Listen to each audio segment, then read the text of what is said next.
Hi, Josh. Thank you for that. I have a light shining on my head. Sorry. My name is Amy Jo Hutchison, and I'm an organizer with Our Future West Virginia. I wanted to make sure that I spoke up tonight. First of all, to just thank you and acknowledge everyone who was able and willing to share your vulnerabilities with us. I've told my story before about food insecurity, being a single mom, raising two kids on my own, and so I know how difficult that is. And so I just applaud you for your bravery and your strength. And I also want to challenge everyone here. If it doesn't make you angry that we have people out here who are working for a living 90 hours a week, we have people out here who are working in the social service industry, we have people like Amber. My girl Amber is a strong leader, and she's participated in the Food for All Summit along with Angie.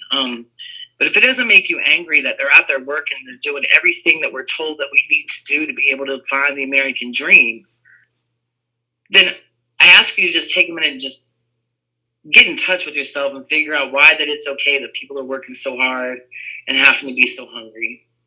I had a mom not very long ago. She reached out to me and told me that because of COVID, she lost her job, her firm closed, and they were facing eviction, and they didn't know from month to month where they were going to live. They had to leave downtown Morgantown. They had to move out into the country, and so her kids' schools she felt was sacrificed, and all these sacrifices she was forced to make because of COVID.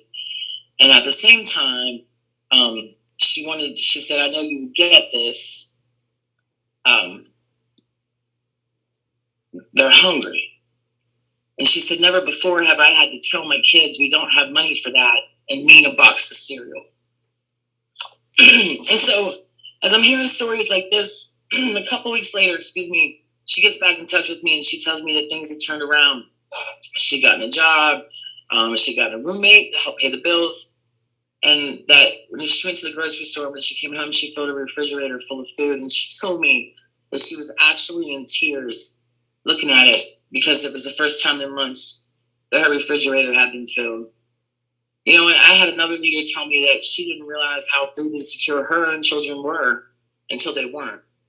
And then now they decide to tell her, right? Now it's a comfort thing. Now it's something that they can talk about as a family, how they got there and how they got out. And so I just want to challenge everyone. I know 100 phone calls sounds like a lot of phone calls, but most of us are sitting with our phones in our hands.